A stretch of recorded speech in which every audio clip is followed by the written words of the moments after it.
하나님의 말씀은 마가복음 10장 13절에서 16절 말씀입니다.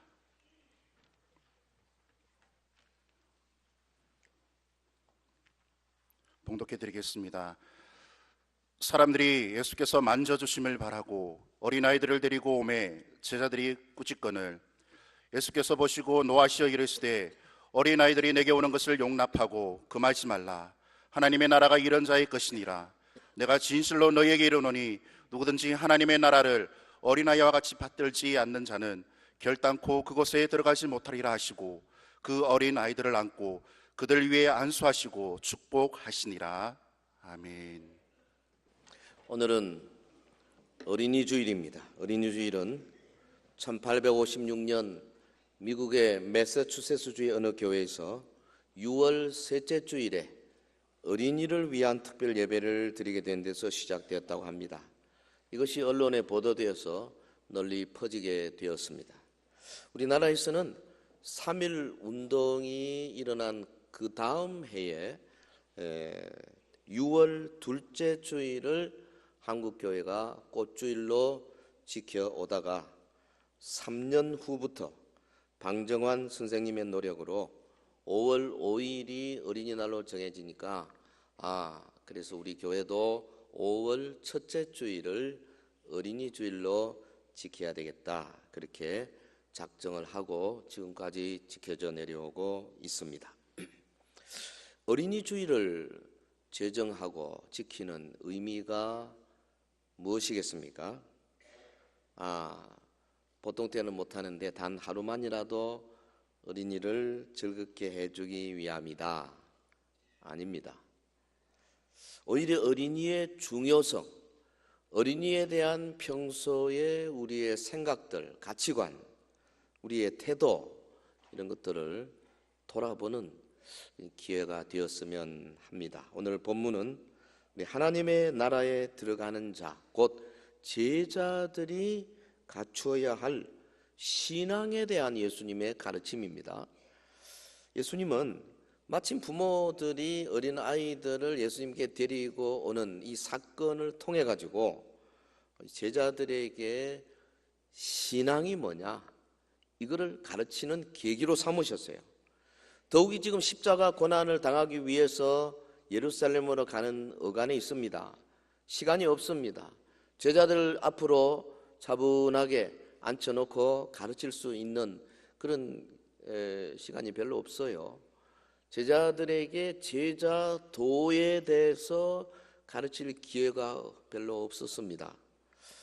그래서 예수님은 이 기회를 이용해서 심지어는 제자들을 꾸짖으시면서까지 가르치셨어요. 그 내용이 뭐냐? 한마디로 말하면 어린 아이와 같은 신앙, 이걸 가져라. 이거 없이는 천국에도 못 들어간다. 같이 해볼까요? 어린아이와 같은 신앙, 어린아이와 같은 신앙. 본문에 보면 부모들이 어린아이들 데리고 오는 모습, 그것에 대해서 제자들이 어떻게 반응하는가, 그 부모와 제자들의 관계에 그 일어난 일들을 보고 예수님이 또 어떻게 반응하시는가, 이 세 단계로 생각하면서 우리에게 주신 하나님 말씀을 받겠습니다. 자, 첫째, 부모들, 자녀를 예수님께 데리고 나오는 것으로 지금 묘사를 하고 있습니다. 부모들에 대해서 묘사할 게 많겠습니다만 오늘 본문은 자녀를 예수님께 데리고 나오는 장면입니다. 13절, 사람들이 예수께서 만져주심을 바라고 어린 아이들을 데리고 오매. 본문에 의하면 사람들은 예수님께서 어린아이들을 만져주시기를 기대하고 데리고 나왔어요.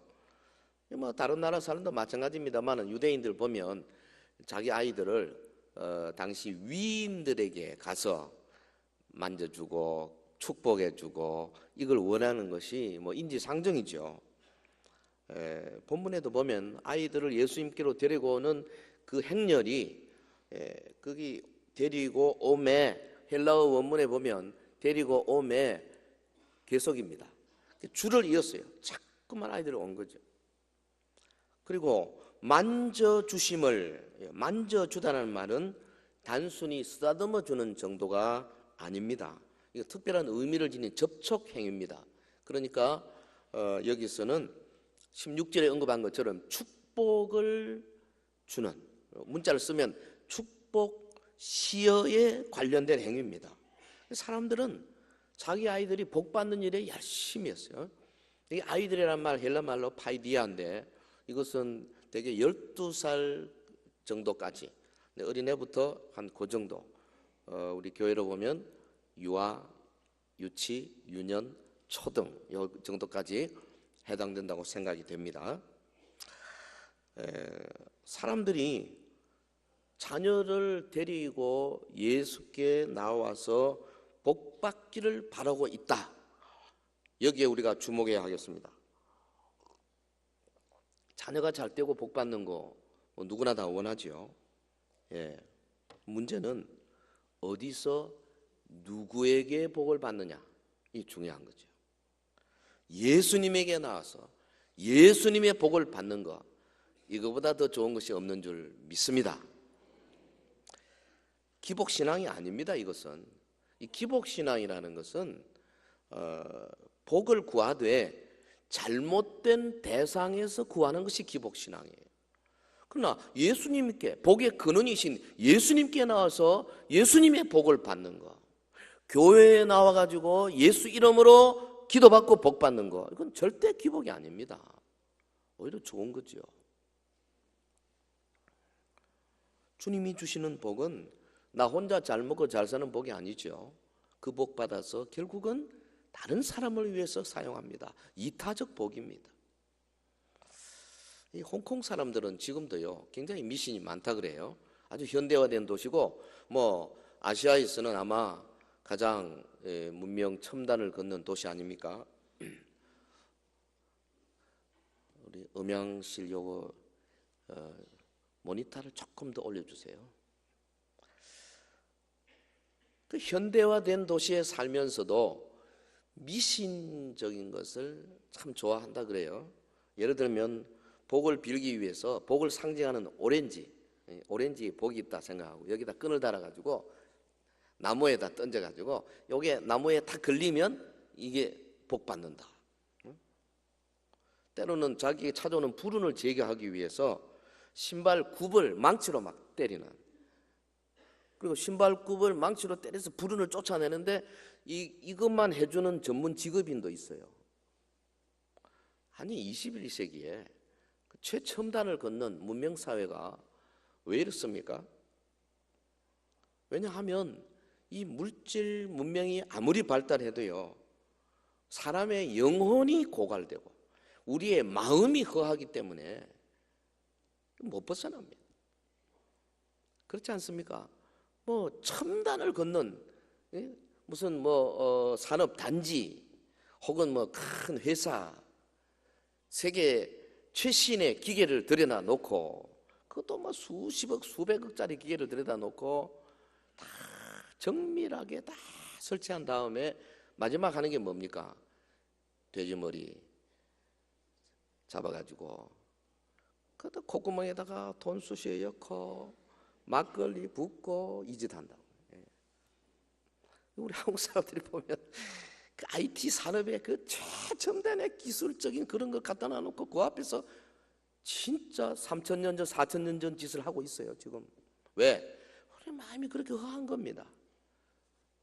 여러분, 복은 복 주실 분에게 가서 빌어야죠. 근본적인 치유가 없이는 이 미신적인 행위는 우리 영혼이 치유될 수가 없는 줄로 믿습니다. 본문은 분명한 대답을 주고 있습니다. 예수께로 나오는 것. 우리 찬양대 찬양처럼 예수께로 가면, 예수께로 나오면 참 복이 있죠. 죄로 인해 병든 영혼이 치유받기 위해서는 예수님께 나와야 합니다. 이것은 어른들뿐 아니라 어린아이들 마찬가지입니다. 아니 오히려 어린아이들이 더 하지요. 우리의 자녀에게 가장 필요한 것은 예수님이 직접 주시는 복입니다. 자녀들이 물질 문명에 의해서 병들어가고 있는데도 여전히 그 문명과 결탁한 성공주의로 우리 부모들이 아이들을 양육하려는 것이 오늘 현실 아니냐 말이죠. 여러분 자녀들을 한번 생각해 보십시오. 학교에 등교하는 자녀의 뒷모습을 보면서 얘야 오늘도 예수님께서 너를 지켜주시기를 바란다 그런 말 하는 부모가 누가 있습니까? 오히려 가서 열심히 공부해라, 다른 애들보다 더 잘해야 된다. 아니 열심히 신앙생활 한다 하는 말보다 열심히 세상에 싸워가지고 딴 놈들보다 네가 1등 해야 된다 이런 말 하는 게 훨씬 많아요. 우리 마음속에도 이미 이런 잘못된 생각들이 가득 들어 있는 겁니다. 우리가 자녀에게 물릴 수 있는 최고의 것은 오직 예수 신앙인 줄 믿습니다. 오직 예수 신앙. 우리 자녀에게 무엇보다 가장 필요한 것이 예수님 그리고 예수님의 말씀, 성령님의 역사. 여러분 아이들은 어떤 면에서요 어른들보다 더 영적으로 갈급해 있어요. 아이들은 더 욕구 불만이 많습니다. 뭘 갖고 싶은 소유욕이 있습니다. 어디에 소속하고 싶은 소속 욕구가 얼마나 강한지 아십니까? 다른 사람보다도 스스로 자기가 막 해보겠다는 이 자율성의 욕구가 대단합니다. 남들을 막 눌러가지고 좀 이렇게 흔들어 보고 골목대장적인 욕구가 많아요. 그냥 교회 지금 학교에서 학교 폭력, 왕따 이런 것들이 다 거기서 나오는 거 아닙니까? 이럴 때에 여러분 우리 부모들도 거기에다가 한술 더 보태가지고 시험 때만 되면 아이들을 교회도 안 보내고 주일 오후에 그냥 학원으로 보내고 아이들에게 영적으로 황폐하게 만들고 있는 게 오늘 우리 부모다 이 말이에요. 잠언 22장 6절에 마땅히 행할 길을 아이에게 가르치라. 그리하면 늙어도 그것을 떠나지 아니하리라. 어릴 때 잘 배워놓으면요 평생 가는 겁니다. 우리의 자녀를 예수님께 인도하는 것은 빠를수록 좋습니다. 많은 심리학자들이 그런 말 하죠. 영성 교육은 5세 전에 이미 끝나버리는 겁니다. 사실 그 다음 하는 것은요 그냥 이미 갖춰진 것을 방향 전환만 좀 시키는 거지 굉장히 어려운 거예요. 이 두뇌 발달도요 보통 25세까지 두뇌가 발달합니다만은 연세 드신 분들 머리 더 좋아지게 하려고 별로 그렇게 노력 안 하셔도 아무 문제 없습니다. 되지도 않을 뿐만 아니라. 근데 한 25세까지 두뇌 발달한다 하지만 사실은 생후 20개월이면은 거의 90% 이상의 두뇌가 발달이 끝나버립니다. 그 나머지 한 10% 가지고 그저 20여 년 동안 열심히 크는 그건 얼마 안 돼요. 어릴 때 참 발달할 때 하나님의 말씀을 싹 집어넣어 줄 때 이 아이가요 평생 늙어도 그것을 떠나지 아니한다는 이 하나님의 말씀입니다. 성경의 위인들도 대다수가 갓난아기 때부터 말씀 배웠잖아요. 여러분 모세 구약의 최고의 지도자 모세 그 어머니 요괴배에서 품에 안겨가지고 젖 먹으면서부터 참 하나님 말씀 배웠지 않습니까? 신약의 가장 모범적인 사람이 누굽니까? 디모데. 어릴 때부터 말씀 공부 잘했습니다. 그 외조모 로이스와 그 어머니 유니기에 의해서 신앙교육 잘 받았다는 거 사도 바울이 인정했지 않습니까? 그러므로 성도 여러분, 여러분의 자녀들로 가장 부드러운 심성을 지닌 이 유아기를 헛되이 보내게 만들지 마시고 안고 또 손잡고 예수님을 경배하는 자리로 데리고 나오게 되기를 예수 이름으로 축원합니다. 사실은요 우리 주일 예배 때 아이들과 같이 예배 드리는 게 그게 성경적이에요. 지금은 워낙 힘들어서 이렇게 따로 떼서 예배 드리고 있습니다만은 그게 좋은 게 아닙니다. 어른들과 아이들이 함께 어울려서 그것이 성경에 다 이스라엘 백성들이 했던 방법이고 지금도 이스라엘 백성들은 그렇게 하고 있습니다. 21세기가 다르다고 별 다른 게 아니에요. 저희는 한 달에 한 번씩 이렇게 첫째 주, 둘째 주 또 우리 아이들과 중고등 학생들을 같이 예배 드리고 있습니다만은 그러나 사실은 매주 같이 해야 돼요. 특별한 활동은 부서별로 할 수 있지만 이 하나님께 드리는 이 경배는 교육이 아닙니다. 경배는 경배일 뿐이에요. 하나님께 예배하는 거, 내 영혼을 담아서 하나님을 노래하고 찬양하고 높이고 헌신하는 거, 이것은 어린애부터 어른까지 같이 하는 것이 좋은 겁니다. 한 달에 한 번 하는 것만 해도 제가 보기로는 아마 대구에는 우리밖에 없을 거예요. 우리 굉장히 앞서가고 있어요. 할렐루야 찬양대 아멘. 행복한 줄 아십시오. 그 아이들이 요즘 보면 아주 꼬마들도 저보고 목사님 이럽니다. 왜? 와서 예배도 같이 드렸거든. 옛날에는 번쩍만쩍했어요. 지금은 막 와서 안길라 그러고 좋아해요. 우리 서연 교인이 되어가는 거예요. 부모들이 아이들을 데리고 예수님께로 와서 예수님이 복 주시기를 원하는 모습, 매우 좋은 모습입니다. 자, 두 번째, 제자들 봅시다. 이 본문에는 제자들을 어떤 자들로 묘사를 해놨냐면 그 아이들을 굉장히 귀찮아하는 그런 사람으로 묘사를 해놨어요. 아이들이 귀찮은 겁니다. 13절에 보면 어린 아이들을 데리고 오매 제자들이 꾸짖건을 그랬어요. 뜻밖의 단어가 나왔습니다. 사실요, 이 꾸짖다, 이 헬라말로 에피티마오라는 동사 매우 강한 동사입니다. 그러니까 그냥 말로만 아이들은 새끼줄 바꿔 가라 그런 게 아닌 것 같아요. 에피티마오 아니 아이들 자꾸 오거든요. 한두 명이 아니고 계속 줄을 지어서 계속 오니까 제자들이 그냥 단체로 가가지고 부모들을 막 밀어냈습니다. 오지 말라고. 어디 여기 애들이 말이지. 왜 시끄럽게. 예수님이 얼마나 피곤한 줄 아냐고. 어제도 밤새도록 병자 고치고 힘들어. 야단친 겁니다. 제자들의 무지, 제자들의 부주의 아주 분명합니다. 사실은 앞장에서 9장에서 제자들이 누가 크냐, 하나님 나라 누가 크냐 할 때 예수님께서 뭐라 그러셨어요? 제자들에게 어린아이를 영접하는 건 나를 영접하는 거고 나를 영접하는 아버지를 영접하는 거다. 어린아이의 귀한 존재다 이미 가르치셨어요. 근데 제자들이 싹 잊어버렸습니다. 그리고는 어린아이를 데리고는 부모들을 꾸짖었습니다. 근데 사실은 당시 문화를 보면은 어린아이들이 무시당하는 때죠. 별 그렇게 이상한 건 아닙니다. 예수님을 귀찮게 하고 예수님이 우리에게 말씀을 줘야 되는데 이 아이들 때문에 힘을 다 소진하고 피곤해하면 되겠나? 그런 생각에서 막 제자들이 어린아이들을 물리치는 것은 당시 문화로 봐서는 그럴 수도 있고 당연시 될 수 있는 상황 같아요. 이런 모습 오늘 우리 한국교회도 버젓이 이루어지고 있는 거 아닙니까? 말로는 아이들은 우리의 미래다, 가정의 미래고 교회의 미래고 나라의 미래다 하면서도 실제로는 애들을 자기 애야 다르지요.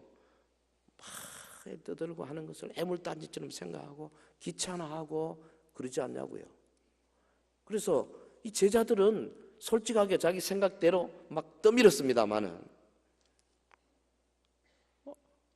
우리가 제도적으로나 혹은 예산을 세우는 거나 모든 면에서 보면 우리도 사실 그렇게 다를 바가 없지 않느냐 그런 생각이 듭니다. 어린아이들이 예수께 나오는 것을 막는 것은 근데 사실 매우 심각한 문제입니다. 왜 그러냐? 당시 그 제자들의 행동에 대해서 예수님께서 어떤 반응을 보이는가를 보면 알 수 있죠.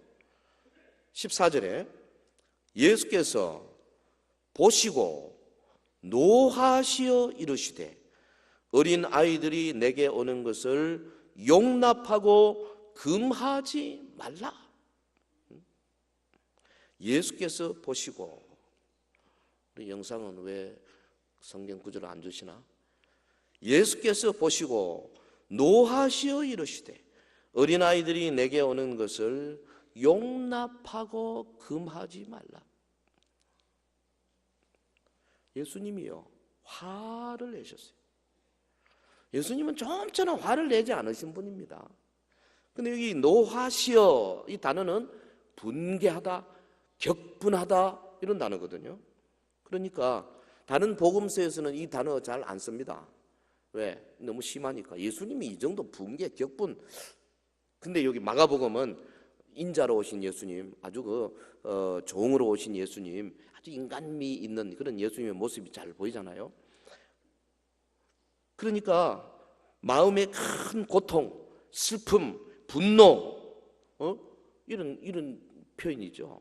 예수님의 마음이 굉장히 상했던 겁니다. 제자들의 모습을 보고.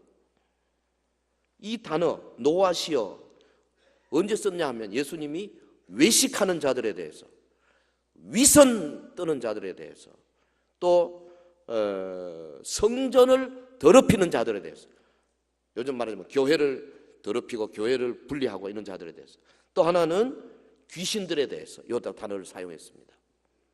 그러니까 제자들이 지금 아이들을 막는 것이 당신 문화로 봐서는 뭐 그럴 수도 있겠다 할지 모르지만은 예수님이 볼 때는 매우 나쁜 일입니다. 도저히 묵과할 수 없는 모습이었다 이 말이에요. 일찍이 사회 심리학자 에리 프롬이 그랬어요.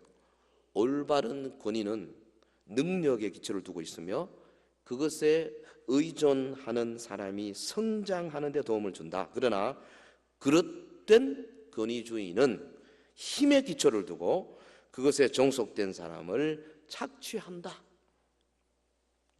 이 그릇된 권위주의, 제자들이 갖고 있었던 것이 바로 이 권위주의였단 말이죠. 예수님이 그걸 보셨어요. 아니 우리가 그 많은 사람들 앞에서 특별히 뽑힌 12제자인데 당신들이 감히 예수님께 나오려면 우리한테 통해가지고 허락받고 와야지 어디 금방저기 함부로 이거죠. 막았습니다. 주님이 매우 진노하셨습니다. 여러분요, 우리가 알게 모르게 이런 권위주의에 잡혀서 나는 뭐 전혀 죄의식도 없이 장차 천국 가보면 주님이 써놨을 겁니다. 네가 몇 월 며칠 너 이런 짓 했지. 내가 전혀 의식이 안 되는 그런 잘못을 한 것이 많이 있을 거예요. 그래 나라면 난데, 응? 내가 목사인데, 내가 장로인데, 내가 이 교회 몇 년인데, 내가 어떤 일을 했는데 감히 이제 와가지고 감히 10년도 안 된 사람이 이런 거예요. 이 권위주의입니다. 매우 나쁜 겁니다. 우리는 뭐 그럴 수도 있겠다. 보통 뭐 넘어갈 수 있는 일이지만은 예수님의 입장에서는 용서할 수 없는 일이 된단 말이죠. 그래서요, 주님이 아주 뭐 엄청나게 화를 내신 거예요. 세속적인 권위주의는 사실은 교만의 큰 가지입니다. 여기 물든 사람은 하나님 말씀에 순종하기 어렵습니다. 변화하기 어렵습니다. 아무리 말씀을 던져도 그 심령 속에 들어가지는 않습니다. 앞에서 탁탁 튕겨나갑니다. 어디 한번 나한테 은혜 한번 줘보시지. 딱 이렇게 되죠. 매우 무서운 겁니다. 슬픈 거지요. 손해죠. 본인은 엄청 손해입니다. 누가 뭐 그것 때문에 뭐 누가 좋아질 사람이 누가 있어요? 오히려 사람들이 주님을 자유롭게 섬기는 것을 회방하는 결과가 될 수가 있어요. 특별히 부모 여러분들, 우리 아버지 여러분들, 자녀들을요 말씀으로 잘 이렇게 양육하려면 이 소통을 좀 잘 하셔야 돼요. 지자들처럼 무조건 오는 거 맞고 이러면 안 됩니다. 우리 그 아버지들이 문제가 많은 것 같아요. 저도 뭐 애 둘 키우면서 지금도 가만히 돌아보면 어릴 때 참 문제가 많았어요. 엄마들은 그래도 아이들하고 대화를 많이 하지 않습니까? 아버지는 할 말이 없어. 애들하고 앉아서 뭐 한 5분 하고 나면 공부는 어떡하노? 그래. 좋은 친구는 있나? 건강하냐? That's it. 그걸로 끝이에요. 미국에 있는 저희 딸애하고 이야기를 해도 별로 할 이야기 별로 없어. 그래, 뭐 손녀 이야기 좀 하고 섬기는 교회 이야기 한 10분 하고 나면 뭐 그걸로 이제 끊어야 되겠다 싶은데 저희 집사람은 붙들면 보통 2시간 뭔 이야기를 하나 이렇게 옆에서 가만히 들어보면 저희 집은 이제 그 전화기가 이렇게 양쪽에서 들 수 있도록 돼 있어요. 가만히 들어보면 뭐 어저께 누구를 만났는데 누가 뭐라 그러는데 그 자기가 뭐라 그랬더니 뭐라 그런 뭐 별로 뭐 필요한 이야기도 아닌 것 같은데 그냥 뭐 주저리 뭐 그런데 그런 가운데 뭐가 생깁니까?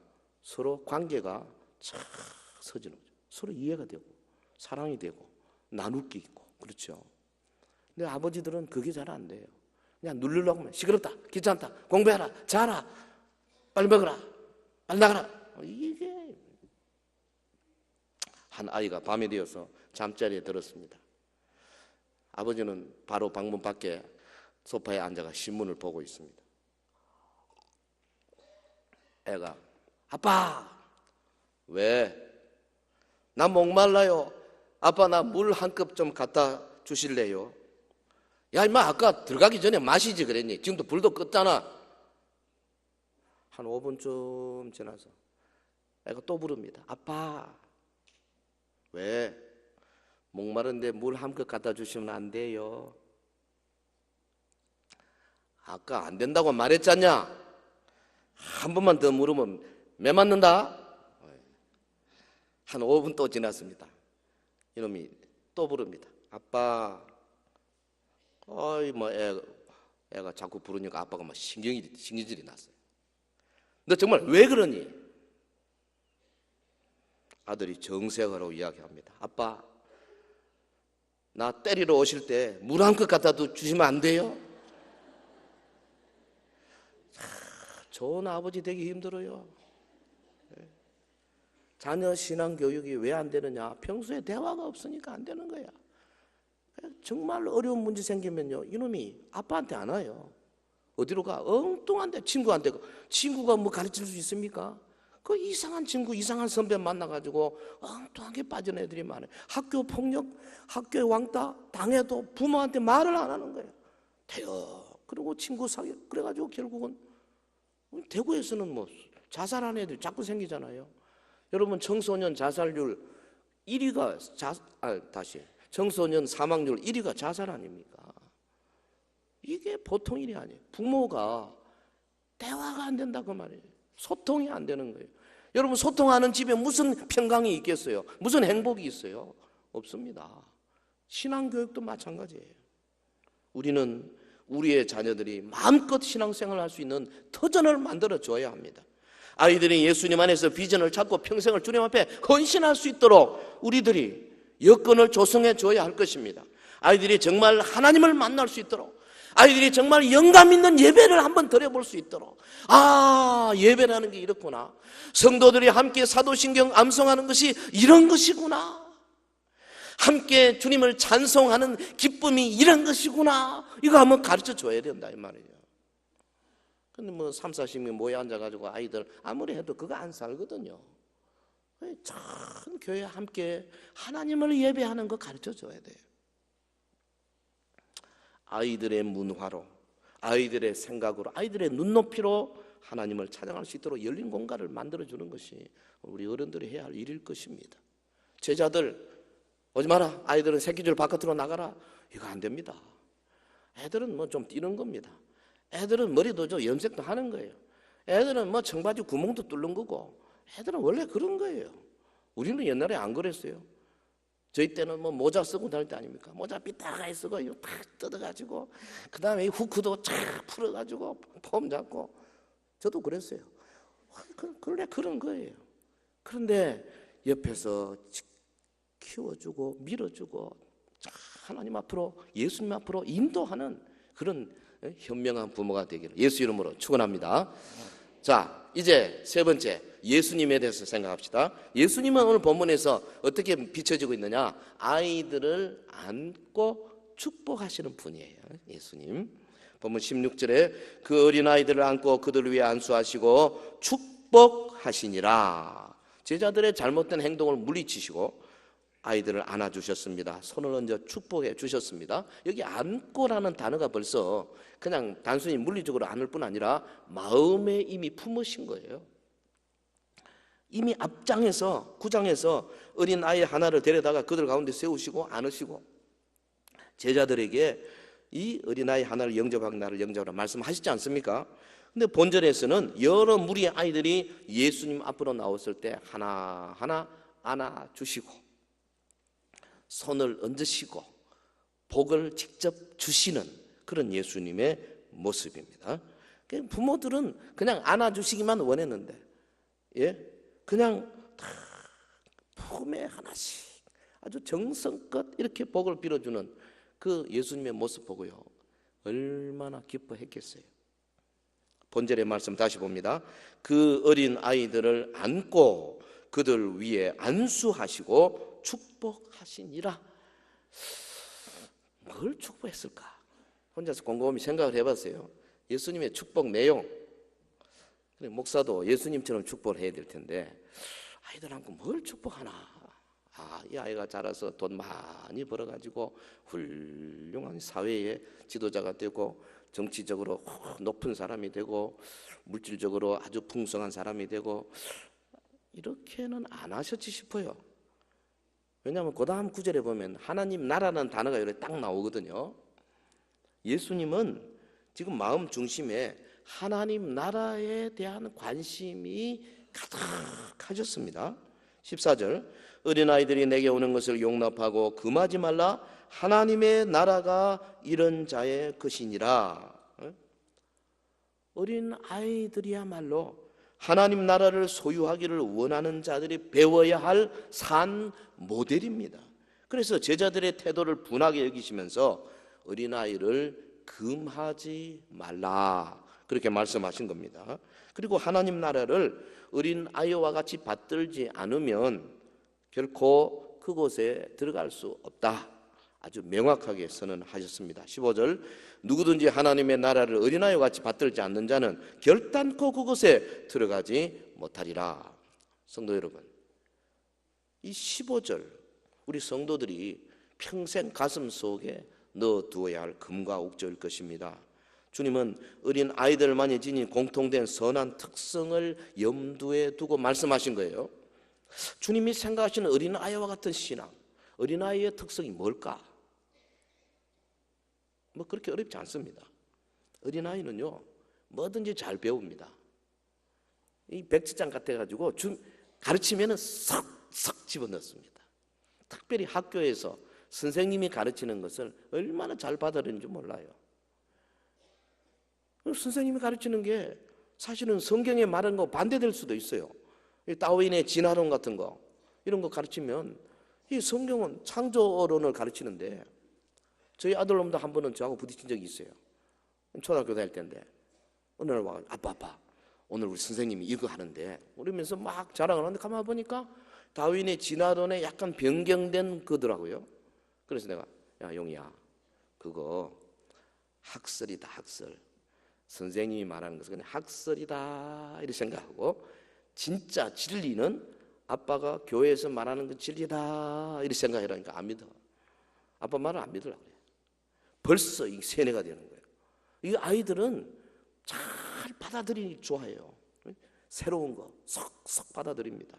뭘 이야기합니까? 오늘 우리가 겸손히 주님께 배우려는 마음이 있어야 된다 그 말이에요. 겸손하게 하나님의 말씀을 쏙쏙 빨아들여야 돼요. 어린아이가 어떤 사람입니까? 어린아이는 시키는 대로 하자는 대로 하지 않습니까? 근데 조금 자라서 소년이 되면 이제 고집을 피워서 말 안 듣습니다. 어린아이처럼 이 말은 다른 말로 하면 주님의 말씀에 순종하는 신앙, 말씀에 순종하는 신앙. 천국 가려면은 이런 신앙이 있어야 된다는 거죠. 또 어린아이는 모방을 잘합니다. 유대인 격언에 보면 아버지가 집에서 한 말을 어린이가 밖에서 말한다 그래요. 그대로 보고 배워. 부모의 말을 그대로 모방을 잘 합니다. 저도 가만히 생각해보면 어릴 때 저희 아버님이 기도하는 그 기도의 단어를 많이 골라 잡아서 했어요. 저는 한 4살, 5살 때 생각이 납니다. 가정예배 드리는데 저희 아버님은 이 고린도서에 있는 먹든지 마든지 무엇을 하든지 하나님 영광을 두고 그걸 잘 하셨거든요. 제가 5살 때 기도할 때 먹든지 마시든지 그랬습니다. 난 무슨 뜻인지도 모르고 했습니다. 그걸 배운다 이 말이에요. 어린아이는 뭘 듣는 대로 자꾸 모방을 해요. 여러분 뭘 이야기합니까? 우리의 신앙생활은 예수님의 삶을 모방하는 삶이 되어야 된다는 거예요. 천국 가려면 예수님처럼 모방하는 삶을 살아야 돼요. 또 어린아이는 부모를 전적으로 신뢰합니다. 무조건 믿습니다. 어린아이한테 물어보십시오. 저분이 네 엄마냐? 아, 내 엄마라고. 너 어떻게 알아? 네 엄마가 너 낳을 때 너 봤냐? 못 봤지요. 그렇지만 엄마 칫솔하고 내 칫솔하고 갖고 가가지고 DNA 조사하고 그런 애는 없습니다. 그냥 믿어. 우리 어린아이 같은 신앙은 뭐냐 하면, 여러분, 어떤 어려움이 있어도 예수님에게 나가서 절대 신뢰하고 그분을 의지하는 신앙, 이 신앙이 있어야 돼요. 할렐루야. 어린아이 같이, 어린아이 같은 신앙.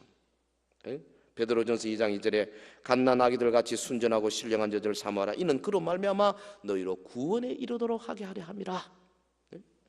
주님 앞에서 어른 행사하고 자기 멋대로 하는 사람들은 결코 하나님의 자녀로 인정받을 수 없습니다. 주님 앞에서 다 어린아이 같아야 됩니다. 순종 잘해야 합니다. 뭐든지 배우려고 해야 됩니다. 예수님 닮아가려고 몸부림쳐야 됩니다. 절대적인 신뢰를 가져야 합니다. 사랑하는 성도 여러분, 어린이 주일을 맞이했어요.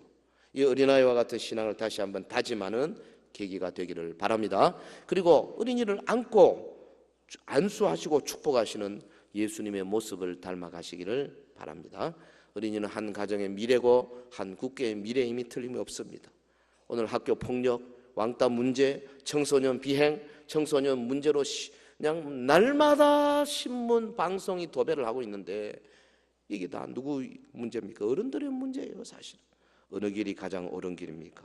우리의 자녀들을 어릴 때부터 예수님께로 인도해야 합니다. 그리고 특별히 우리 예수 믿는 아이들이 영향력이 있다는 믿음이 우리에게 있어야 됩니다. 예수 믿는 학생들이 이 나라의 비전이 된다는 믿음이 있어야 됩니다. 우리의 자녀들이 믿음으로 양육될 수 있도록 힘쓰시기를 주의 이름으로 축원합니다. 복에 복을 더하여 주신 분도 주님이시고 지경에 지경을 넓히 주신 분도 주님이세요. 한란이나 벗어나 근심이 없게 하실 분도 주님이십니다. 성도 여러분의 자녀들이 이와 같은 복을 누리게 되기를 예수 이름으로 축원합니다.